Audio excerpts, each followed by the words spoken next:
yang ada di sana. Gitu. Tapi nyatanya ini kan produk pabrik lecas. Lu bagaimana? Quran itu bisa yang ilahi, tapi sekaligus yang makhluk. Kenapa keberatan Yesus yang sebagai manusia, yang dipanggil sebagai guru, yang dipanggil sebagai rabi, yang mati, yang mengajar di atas bukit. Tetapi serempak dengan itu adalah Yesus yang adalah firman. Firman itu bersama-sama dengan Allah. Dan firman itu adalah Allah. Sebagai firman, tentu firman tidak diciptakan. Sebab persoalannya gini. Ya Pak, kita ini sebetulnya menghormati Yesus. Ya, itu kan sebetulnya. Yang tidak betulnya bagaimana? Kan selalu basa-basinya. Ya sebenarnya kami sangat menghormati Nabi Isa. Kami sangat menghormati Yesus. Itu yang sebetulnya. Yang tidak betulnya bagaimana? Kan gitu. Ya yang tidak betulnya itu ya terang-terangan aja, tidak apa-apa. Yesus bukan Tuhan. Yesus bukan anak Allah. Itu yang kita tidak bisa terima. Ya sudah, tidak bisa terima juga tidak apa-apa. Kalau Anda terima kan sudah jadi Kristen. Terus saya ditanya di Paramadina itu. Di Jakarta, kasetnya ada di luar itu ditanya. Pak Bambang, bagaimana pendapat Bapak? Orang Kristen tentang Nabi Muhammad. Ya Nabi, saya bilang gitu. Lah kalau gitu, bagaimana dengan Yohanes pasal 14 ayat 6 menurut orang Kristen? Ya itu kan untuk Kristen. Kalau saudara percaya itu kan sudah jadi Islam. Lah Nabi apa? Nabinya orang Islam kan bener. Bukan Nabi saya tapi. Lah apa sulitnya ngomong gitu? Nabi Muhammad, ya Nabi. Nabimu bukan nabiku. Kalau aku mengakui dia sebagai nabiku, aku sudah jadi Islam. Dan gereja Syria ini bubar, sudah masuk Islam semua. Lalu kalau dia benar-benar nabi, dalam pengertian dia sama-sama nabi. Ini nabinya Kristen, nabinya Islam, betul. Lah kenapa Kristen dan Islam gampang bentrok? Karena bahasanya mirip itu apa? Sama-sama Timur Tengahnya. Islam ada nabi, Kristen ada nabi. Islam mengenal Allah, Kristen mengenal Allah. Jadi istilah Allah itu aslinya dari kata Allah. Itu bahasa Aram. Makanya di Isra pasal 5 ayat 1 itu Besem Elah. Yang menjadi bahasa Arab Bismillah. Karena itu tidak usah usil-usil. Orang Kristen tidak boleh pakai nama Allah. Karena nama Allah Dewa Air. Itu orang yang kurang membaca saja. Harus diganti Elohim. Bukan Elohim, Elohim. Elohim juga keliru bacanya. Yang benar Elohim. Elohai. Orang Yunani membaca Eloi. Karena Alkitab ini ditulis, diterjemahkan dalam bahasa Yunani. Maka ikut stylenya orang Yunani, slangnya orang Yunani, Elohai dibaca Eloi. Kemungkinan penulis buku ini jumbuh antara Alkitab bahasa Yunani dengan bahasa aslinya. Maka Elohim ikut-ikut dibaca Elohim. Cara bacanya aja sudah keliru. Lah kok bisa? Takono dewe ke wong Yahudi kalau tidak percaya. Kalau dikira saya bohong, pergi ke Israel sana, jangan ketemu orang Kristen. Kristenmu ditanya dulu, Pentakosta apa Protestan? Kalau Pentakosta baru Anda ngomong, kalau Protestan, oh kita rohnya lain. Itu yang repot itu. Golongan begini nih yang repot ini. Orang ditanya, Bapak, bagaimana persoalannya dengan gereja dibakar? Oh gereja dibakar itu kalau kita tidak dibakar. Karena kita ada Roh Kudus. Mereka yang dibakar itu tidak ada Roh Kudus. Saya ragukan kependetaan orang ini. Bukankah Alkitab mengatakan kita ini satu tubuh? Apakah mungkin kalau tangan kita cedera, kaki kita melompat-lompat? Apa mungkin kalau kaki kita kesandung, tangan kita bertepuk tangan? Kalau Anda mengaku kita satu tubuh, tidak ada Protestan, tidak ada Katolik, tidak ada GBI, tidak ada Betani, tidak ada Pentakosta, tidak ada Betel, semua satu tubuh. Karena itu, kalau ada gereja lain dibakar, marilah kita komitmen membantu. Jangan bersorak supaya nanti pindah ke gereja saya. Jangan seperti itu bukan ajaran Kristus. Oh, gereja mereka dibakar karena tidak ada bahasa roh. Kami yang ada, makanya dibakar. Nanti orangnya pindah-pindah semua GPIB ke sini. Itu bukan ajaran Kristus. Mari bantu. Dulos dibakar. Anda beli itu, Jemaat Indonesia. Sirkulasinya. Semua untuk pemulihan. Karena mereka sakit, kita sakit. Mereka bergembira, kita bergembira. Karena kita satu tubuh. Satu tubuh kok beda, Pak? Ya mesti. Kalau tangan semua panjangnya segini kan malah aneh. Tangan ada yang segini, ada yang segini, ada yang segini. Kalau semua panjangnya segini, kan jadi aneh. Dikira robot nanti saudara-saudara. Jadi taman bunga itu menjadi indah karena puspa warna. Kalau tunggal warna itu namanya pasar bunga, bukan taman bunga. Marilah kita mensyukuri kepelbagaian dan perbedaan kita. Nah, kita pun dalam mengertikan firman kadang-kadang memiliki nuansanya. Saya ini kan tukang berkhotbah.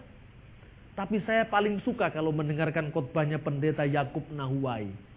Saya suka, lucu dan menyapa gitu khotbahnya Pak Pendeta Nahuai. Saya suka. Barangkali juga begitu. Ada pendeta-pendeta lain yang juga suka mendengar saya khotbah. Karena apa? Setiap orang diberikan talent masing-masing oleh Tuhan. Amin.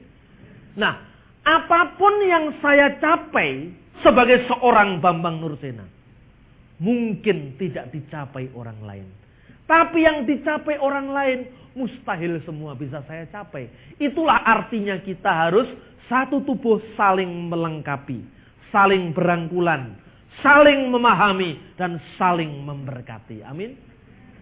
Saudara-saudara, mungkin soal anak Allah ini, pendeta lain tidak setajam saya loh ngomongnya. Karena apa? Tidak mengalami. Iya kan? Tapi kalau saya sudah berbicara tentang misalnya pengurapan Roh Kudus, misalnya soal ya yang penyembuhan, itu memang bukan talenta saya. Pak Yusuf juga bukan talentanya, tanya ke dia. Setiap orang diberi talenta masing-masing. Dan saya mungkin saja Tuhan memakai saya. Saya pernah, itu sudah saya ceritakan. Saya tidak mengklaim diri sebagai hamba Tuhan yang mampu menyembuhkan orang lain. Tidak. Kesembuhan itu hanya miliknya Tuhan. Tapi saya juga pernah loh. Ini pernah. Dan ini lucu Tuhan tuh kalau sudah berkarya. Suatu saat ada anak kesurupan. Anak kecil kesurupan. Kemudian ketika dilayani teman-teman saya, suaranya tiba-tiba jadi suara orang dewasa. Anak kecil. Kemudian dia kata, salahmu sendiri manusia itu. Wong anak saya main-main kok dirusak. Itu setannya ngomong begitu. Jadi memakai suara orang tua anaknya, dia main-main katanya dirusak sama anak kecil yang sedang main-main ini. Saya ini kan latar belakang hukum. Lalu saya bilang gini, enak saja kamu dasar demit. Manusia kan gak tahu kamu. Kamu kan tahu manusia. Mestinya kamu yang tahu minggir dong. Secara hukum gak bisa dituntut kita. Wong saya ndak ada kesengajaan kok. Loh saudara tahu? Ini anak yang sedang ini kesurupan setan ini. Tiba-tiba jadi kejang dan kemudian balik lagi plek lemas. Dikasih minum kemudian sembuh. Itu kemudian banyak Pantekosta datang kepada saya. Ini Pak Bambang belum berdoa luar biasa, apalagi doanya. Loh, saya ndak ada niatan, itu baru introduction itu. Baru pengantar. Ini jengkel juga. Setan itu logikanya memang jungkir balik itu. Logikanya setan. Saya hanya ngomong lah. Enak aja kamu, kan kamu tahu manusia. Mestinya kan kamu yang minggir. Kamu dasar cari perkara. Secara hukum kita tidak salah. Tidak ada kesengajaan kok. Langsung orangnya malah sembuh. Lalu pendeta-pendeta lain yang baru akan berdoa, dia mikir. Ini Pak Bambang belum berdoa. Baru mengumpat setannya pergi. Gitu. Lalu saya nggak bisa jadikan ini jadi pengalaman saya. Oh kalau gitu, kalau kesembuhan itu harus diumpat-umpat dulu. Biar setannya lari, nggak bisa. Ini kasuistis. Jadi pengalaman di sebuah orang, gereja, itu silahkan dinikmati. Tapi jangan didoktrinkan, amin. Kalau didoktrinkan loh, saudara membatasi karya Roh Kudus. Roh Kudus, polamu harus begini. Katanya Protestan dikritik karena liturginya terlalu kaku. Dengan begini kan sudah menciptakan Roh Kudus, ruang geraknya dibatasi. Nanti begini dulu, lalu ada pelajaran khusus tentang Holy Spirit. Nah ini membatasi Roh Kudus. Biar saja Roh Kudus bekerja di mana dia mau, kapan dia mau, karena dia yang mengatur kita dan kita tidak diatur. Kita tidak diatur manusia, kita diatur oleh Roh Kudus, bukan Roh Kudus yang kita atur. Yang kedua dan yang terakhir, di dalam gereja timur, gereja-gereja yang kebanyakan memakai bahasa Arab, persoalan istilah anak Allah itu sebetulnya sudah tuntas. Ketika itu ada seorang bidat namanya Nestorius. Bidat Nestorius itu mengajarkan mustahil Allah yang maha tinggi, Allah yang maha kuasa dilahirkan di dalam perut seorang ibu usianya 2 bulan. Allah kok dikandung seorang wanita. Ini Nestorius. Makanya Nestorius mengatakan Maria itu sebetulnya hanya melahirkan kemanusiaan Kristus yang terlepas dengan keilahiannya, karena Maria itu tidak bisa disebut sebagai walidatulillah, bunda dari Dia yang adalah Allah, tetapi hanya walidatul insan, bunda manusia, bukan bundanya Allah. Jadi sebetulnya istilah Maria sebagai walidatulillah, bundanya Allah, itu bukan untuk mendewikan Maria. Itu konteksnya dulu, karena Nestorius meragukan keilahian Yesus. Makanya yang dilahirkan Maria itu hanya manusia biasa. Direaksi oleh gereja. Yang dilahirkan Maria bukan manusia biasa. Dia adalah firman. Firman yang bersama-sama dengan Allah. Dan firman yang adalah Allah. Karena itu ketika Yesus dilahirkan oleh Bunda Maria, ketika itu Yesus tetap berada dalam keilahian dan kesempurnaannya yang penuh. Eksesnya oleh gereja di sebelah barat, Maria terlalu ditinggikan, gitu. Jadi itu ekses. Kalau ekses jangan direaksi semua ditolak. Jadi bagi saya, misalnya kita puji-pujian, memberikan penghormatan kepada Maria itu tidak salah. Bukan menyembah. Contohnya gini, salam. Orang Timur Tengah itu setiap kali ketemu dengan yang lain salam. Misalnya, saudara pergi ke gereja di Bukit Karmel. Itu ada altar untuk Elia, altar untuk Musa. Di altar itu dikatakan Assalamu alaika ya Ilyas Nabi. Salam bagimu ya Ilyas Nabi. Makanya setiap kali orang Kristen Arab atau orang Islam itu kalau mendengar kata Nabi, salam bagimu. Orang Yahudi juga begitu. Salam alaih, salam bagimu, salam baginya. Makanya di Islam ada alaihi salam. Isa, salam baginya. Muhammad, salam dan sholawat baginya. Musa, salam baginya. Itu hanya sekedar salam begini, bukan penyembahan. Seperti orang Indonesia, yang kami muliakan Bapak ini, yang kami muliakan Bapak ini. Kalau di pesantren lain lagi, yang kami taati Hadratus Syekh Kiai Haji Hasyim Asy'ari, yang kami taati. Karena orang-orang Islam NU itu harus taat pada kiai. Karena itu kalau ngelawan Gus Dur kualat, itu katanya orang NU. Yang kami taati Kiai Haji Abdurrahman Wahid. Assalamualaikum warahmatullahi wabarakatuh, gitu. Jadi budaya taat itu. Nah, di Timur Tengah juga seperti itu. Karena itu saudara-saudara, Nabi itu namanya dijunjung, tetapi tidak disembah. Lah, orang barat dulu menggunakan cara ini untuk dipahami dalam konteks barat. Akhirnya kemudian salah alamat, agak salah alamat. Erasmus menggambarkan suatu kapal yang sedang mau karam. Itu di dalam kapal orang menyeru, Bunda Maria, selamatkan kami. Nama Yesus sama sekali tidak diseru, itu ekses. Kalau di timur tidak sampai seperti itu. Ya, kalau di timur itu ada misalnya salam bagimu itu hanya ya, untuk mengenang jasa-jasa dari para pahlawan iman. Seperti orang Yahudi mengatakan, Baruch ata Adonai Elohenu, terberkatilah engkau ya Tuhan Allah kami, Melek haolam, Raja semesta alam, Elohe Abraham, Elohe Yitzhak, Elohe Yakub. Tuhannya Abraham, Tuhannya Ishak, Tuhannya Yakub. Dan kita adalah penerus-penerus dari iman Abraham, iman Ishak, iman Yakub. Ketika kita berkata Allah Abraham, Allah Ishak dan Allah Yakub, Allah yang kita sembah sekarang ini, yang bekerja sekarang ini, yang memberkati sekarang ini adalah Allah yang sama yang dulu pernah menuntun Ibrahim, yang pernah memberkati Ishak, yang pernah memberkati Yakub. Jadi ada kesinambungan iman. Jadi makanya Pak Agil saya kasih bahan satu kali, diulang di mana-mana. Saya bilang saya lebih hormat kepada teman-teman muslim yang berbicara tentang Isa selalu Isa kalimatullah wa rohumin alaihi salam.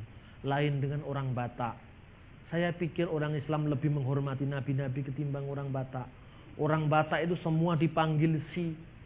Itu si Musa itu, si Abraham itu, si Daud itu. Wah, memangnya itu Daud siapa? Semua si. Tapi ya itulah Batak, enggak apa-apa. Budaya Batak memang seperti itu. Kemudian tapi bagi saya orang yang berlatar belakang Jawa Timur, dekat dengan Islam, begitu dikatakan itu kau jangan begitu, itu si Yesus bisa marah loh saya. Yesus kok dipanggil sini, kebangetan sekali orang ini. Lalu di Manado juga gitu. Pendeta Manado bilang apa? Yesus bilang dalam khotbah, apa ndak ada kata yang lebih terhormat? Yesus bersabda. Tapi itu kan masalah apa? Ini masalah budaya, saudara-saudara. Orang Jawa, orang Cina, orang Batak, orang Manado, dia punya budaya masing-masing. Nah, kalau di Cina sana yang namanya boksu itu dijunjung tinggi sekali itu guru itu. Kalau di sini guru tanpa tanda jasa pahlawan itu. Makanya di sini dielu-elukan namanya guru itu. Dielu-elukan, tapi kalau seorang bapak anaknya jatuh cinta pada seorang guru. Oh jangan nak, nanti hidupmu miskin gitu kan. Tapi kalau di Cina guru itu dihormati sekali. Lah, budaya itu masing-masing berbeda. Sehingga di sini kalau dikatakan Yesus itu adalah guru, engkau menyebut aku guru dan Tuhan. Wah, itu bagi orang Cina guru dan Tuhan. Wah, Yesus itu begitu hebatnya. Tapi begitu di Jawa, engkau menyebut aku guru dan Tuhan. Yang dibayangkan adalah Umar Bakri yang bawa tas dan tasnya tidak ganti-ganti 10 abad. Ya, itu beda kan? Mungkin bagi konteks orang Jawa harus disebut engkau menyebut aku maha guru dan Tuhan. Kalau dosen profesor kan masih lumayan. Tapi kalau guru SD, waduh inilah rusaknya Indonesia ini, saudara-saudara. Nah, dengan demikian konteks bahasa itu mempengaruhi pemahaman kita. Demikian juga mengenai anak Allah. Istilah anak tidak berarti beranak. Istilah anak menegaskan bahwa asalnya Yesus itu dari Allah. Kita lihat ayat 14. Firman itu telah menjadi manusia dan diam di antara kita, dan kita telah melihat kemuliaannya. Jadi firman telah menjadi manusia. Kita diam di antara kita, di sekeliling kita, dan kita telah melihat kemuliaannya. Kemuliaan yang diberikan kepadanya sebagai putra tunggal Bapa, penuh kasih karunia dan kebenaran. Jadi istilah putra tunggal Bapa itu maksudnya firman yang bersama-sama dengan Allah, dan firman itu adalah Allah. Jadi putra di sini adalah metafora, kiasan dari firman tadi. Makanya kalau orang Kristen ditanya, mengapa Yesus disebut anak Allah? Dan saudara hanya menjawab, ya pokoknya itu. Yang saya baca di Injil begitu, benar. Injil tidak hanya itu. Ada ayat 14 ini tadi. Firman yang jadi manusia, dan firman itu bergelar putra tunggal Bapa. Kalau orang Kristen ditanya, kenapa Yesus disebut anak Allah? Ya pokoknya ya seperti itu. Itu kan sama aja dengan orang ditanya, rupa-rupanya ini ada udang di balik batu. Lalu orang bertanya, karena dia orang Inggris, nggak tahu artinya udang di balik batu. Apa itu artinya udang di balik batu? Pokoknya ya begitu itu. Nah ini kan repot ini. Jadi marilah gereja kita mulai keluar dari tradisi kita, dan kita mencoba melanglang jagat. Kita mikrotkan, naikkan pikiran kita. Dan dari atas kita bisa melihat, aku sedang berbicara kepada siapa. Kalau aku berbicara kepada orang Islam, tolong diterjemahkan kembali, diaplikasikan kembali dalam konteks yang baru. Sehingga iman Anda benar-benar dikagumi, digandrungi, dan dicari. Saya bersaksi sedikit dulu, saudara-saudara. Saya kalau khotbah di gereja-gereja itu sebetulnya saya prihatin. Kenapa pendengarnya hanya Kristen saja? Terus saya tanya, yang Islam gak mau lihat Pak. Saya pikir kenapa ya gak mau lihat itu, gak mau dengar. Begitu saya bawa Alkitab tebel begini, orang sudah a priori, kita mau dikristenkan. Suatu saat saya diminta khotbah Natal. Gimana caranya supaya saya jangan khotbah lah, bosen saya. Loh gimana Pak? Loh hamba Tuhan bosan khotbah itu kan kurang rohani itu. Kalau bagi orang-orang karismatik itu. Saya sudah ditengking dalam nama Yesus ini. Rohnya sudah beda, mungkin begitu. Dia tidak ngerti strategi, taunya nengking aja. Saya datang ke Turen. Kemudian, gimana Pak? Jadi enggak? Ya tapi jangan khotbah lah, bosan saya kalau khotbah. Yang dengar hanya orang Kristen. Masa saya akan tersinggung saudara-saudara. Kita perayaan, setelah perayaan begitu selesai khotbah tinggal makan, tamu-tamu datang. Enak aja kalau makan antri. Kalau dengar khotbah nggak mau. Gimana caranya? Bikin acara. Saya ceramah aja jangan khotbah. Kalau ceramah kan yang lain mau datang. Dan temanya umum-umum saja. Nggak usah tema Alkitab bahwa nanti ngomongnya ke Alkitab itu lain lagi. Itu kan tergantung situasi. Temanya dengan semangat Natal kita tingkatkan kerukunan umat beragama sebagai kerukunan nasional. Bagian dari benar datang, Pak Kiai datang, tokoh-tokoh masyarakat datang. Saya melenggang dengan enaknya di atas mimbar. Dan saya cerita, enggak bawa Alkitab. Kalau bawa Alkitab mereka pulang. Alkitabnya sudah dihafal duluan. Makanya orang Kristen kalau khotbah jangan harapkan orang Islam banyak datang. Karena apa? Dianggap orang Kristen tidak hafal Alkitab. Coba kalau dia. Tadi ayatnya Yohanes pasal 1 ayat 1. Pada mulanya adalah firman. Ayat B. Dan firman itu bersama-sama dengan Allah. Saudara-saudara. Tetapi yang berikut dikatakan bahwa firman itu, ayat tadi mengatakan, dan firman itu adalah Allah. Baru satu kalimat saja tidak hafal. Coba kalau orang Islam yang khotbah. Pernah? Kiai Agil mengatakan, saudara-saudara, mari kita buka Al-Baqarah ayat 103. Gak pernah. Dia langsung aja dibaca. Katanya Pak Agil, orang Islam kalau khotbahnya menunjuk pasal dan ayat itu pasti tidak hafal Al-Quran. Kita akan membaca surat 2 Al-Baqarah ayat sekian, itu pasti, taunya hanya itu. Kalau orang pesantren, ini saya sekedar ngutip Pak Agil, karena minggu lalu baru ketemu sama saya, ada seminar bersama di Bali. Trialog itu makalahnya ada di depan, Trialog ini. Hindu, Kristen, Islam. Kalau orang Islam baca Quran itu sudah langsung. Maju ke depan ceramah, ini kita niruin aja. Bismillahirrahmanirrahim. Assalamualaikum warahmatullahi wabarakatuh. Waalaikumsalam. Alhamdulillah wassyukurulillah wassalatu wassalamu ala rasulillah haula wala quwata illa billah amma ba'du. Saudara-saudara umat Islam, Allah berfirman di dalam kitab suci Al-Quran yang berbunyi, Bismillahirrahmanirrahim. Ya ahlal kitab ta'alau ila kalimatin sawim bainana wa bainakum illa na'budu illallah. Yang artinya, cukup sudah. Tidak usah dibawa kitabnya, kita baca, tidak usah. Ini tradisi yang berbeda. Lah saya mikir iri saya. Suatu saat kalau mungkin saya khotbah begitu mereka mau dengar. Saya coba tes case-nya di Turen, di Malang sana. Saya ceramah, nggak bawa Alkitab saya. Biar di kalangan orang Kristen dianggap tidak rohani, biar saya yang penting bisa didengarkan orang Islam khotbah saya. Supaya ada saling pengertian. Kita sebenarnya saudara-saudara, itu berasal dari bapak yang sama yaitu Abraham. Terah kita sama, itu orang Islam sudah senang. Kalau saya pinjam istilahnya saudara muslim, kita ini Ibrahim berasal milad Ibrahimi.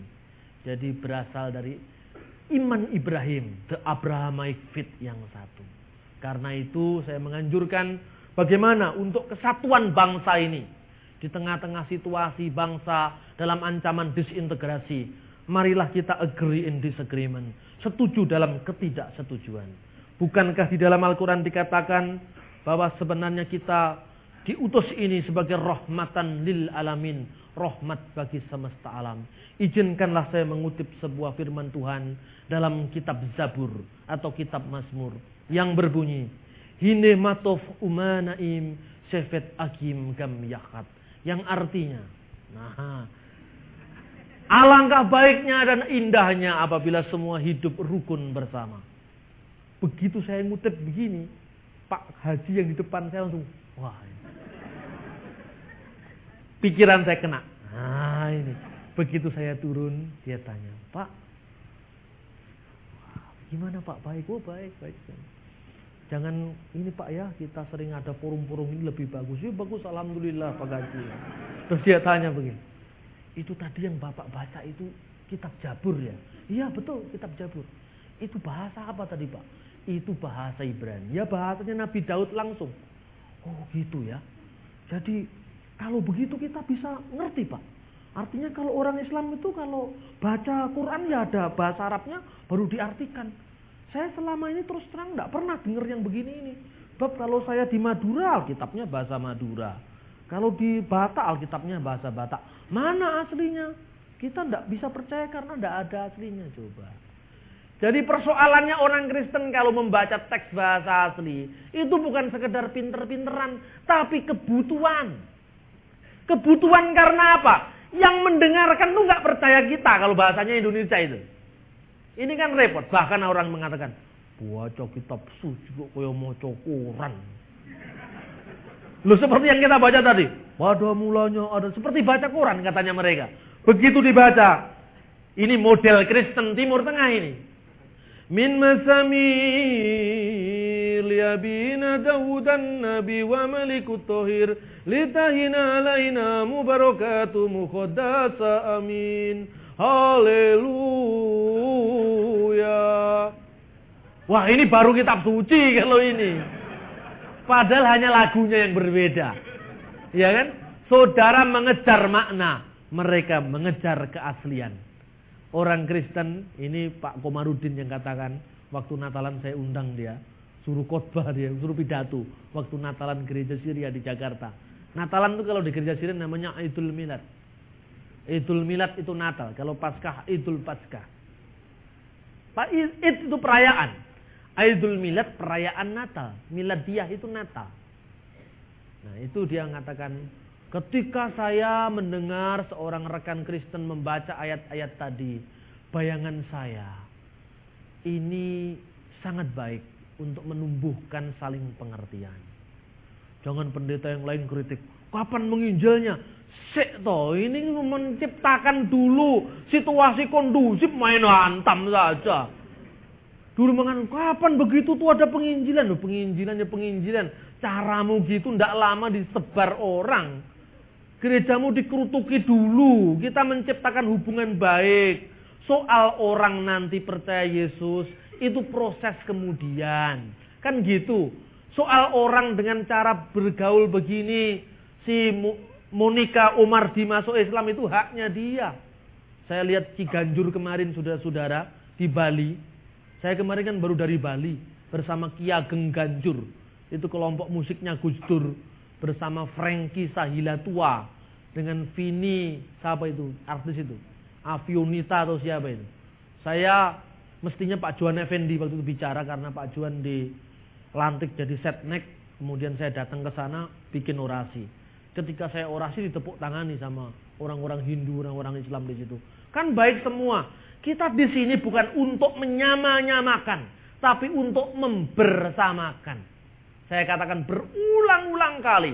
Ketika Islam menyanyikan lagu-lagu pujian perdamaian, kita semua saling mengangkat tangan. Kan enak. Lawa yang dinyanyikan itu hanya lagu-lagu perdamaian. Kan kita tidak menyanyikan lagu penyembahan Islam, penyembahan Kristen, tidak. Itu kan sama aja. Kita ketemu nyanyi sorak-sorak bergembira, bergembira semua. Kan sama dengan itu. Karena kita tidak pernah bergaul, kita tidak pernah berkumpul, maka potensial kita gampang diadu. Itulah yang menjadi keprihatinan kita di Bali. Bahkan kemarin Ibu Gedong Oke, itu salah satu presiden dari Parlemen Agama Sedunia datang. Karena ketuanya kan Gus Dur itu. Parlemen Agama Sedunia ini. Itu salah satu wakilnya Bu Gedong Oke. Itu lagu-lagu dari kami dinyanyikan itu. Jadi lagunya Salu Salum Yerusalem itu diganti Salu Salum Indonesia. Kemudian yang terakhir Salom Salam Santi Sancai. Jadi sancainya Konghucu, santinya Hindu, salamnya Islam, salumnya Kristen, semua gandengan tangan. Salam, salam, santi, sancai. Loh enak. Mau di Cina sana kan juga salam sancai itu. Mau di Hindu sana kan salam jadi salum jadi santi. Jadi ketika batas-batas bahasa, batas-batas suku, batas-batas agama ditembus, di sana Anda bisa bercerita tentang Kristus. Dia yang hidup dan menghidupi setiap ciptaan. Ketika batas-batas bahasa ditembus, saudara tidak lagi bisa dibedakan. Ini bahasanya Cina, mesti Konghucu. Oh, tidak mesti. Zaman dinasti Tang itu gereja Syria sudah ada di sana. Yang namanya sancai itu bukan hanya ucapannya Bingki Irawan, tapi juga salamnya orang Kristen di Tiongkok. Yang mengucapkan santi itu bukan sekedar orang Hindu, karena di India Selatan ada gereja Kristen. Yang mengucapkan salam itu bukan hanya orang Islam, karena Butros Gali juga mengucapkan Salamualaikum, Salamualaikum. Yang mengucapkan salam bukan sekedar orang Kristen. Yahudi juga mengucapkan itu. Karena itu, Kristus tidak bisa dibatasi dengan bahasa. Ketika kita bisa menembus perbedaan bahasa teologi seperti ini, kita bisa mengerti apa makna dari anak Allah. Amin. Ada beberapa waktu untuk kita merespon apa yang saya sampaikan. Sebelum saya tutup dengan doa, silakan kalau ada pertanyaan seperti yang sudah dijanjikan hari ini akan ada tanya jawab. Silakan. Ya. Wah, ini paling giliran, paling duluan. Ya, silakan. Assalamualaikum warahmatullahi wabarakatuh. Nama saya Bagus, saya dari Python, Probolinggo, saya dari Gereja Katolik. Pak Bambang, saya mengenal Bapak dalam buku Bayang-Bayang Antara Kenyataan dan Bayangan Kenyataan. Iya, Bayangan dan Kenyataan. Jumpa spiritualitas Jawa dengan agama-agama di Indonesia. Waktu itu foto Bapak masih muda, dan sekarang Bapak low profile dan mirip Andy Lau, Bapak makin ganteng saja. Pak Bambang, saya punya 2 pertanyaan, boleh? Terima kasih. Namun sebelumnya saya ingin memuji, saya terima kasih. Saya menginginkan pertemuan seperti ini baru kali ini, dan ternyata Gereja Betelah yang telah membuat saya bisa bertemu dengan Bapak. Saya adalah salah satu pemuja Bapak di antara... Oh, pemuja Tuhan, jangan pemuja saya. Iya. Di antara Pak Yusuf Roni, Pak Hamran Hamri, dan Iskandar Jajab, Bapak adalah salah satu pujaan saya. Pertanyaan saya, Pak. Dalam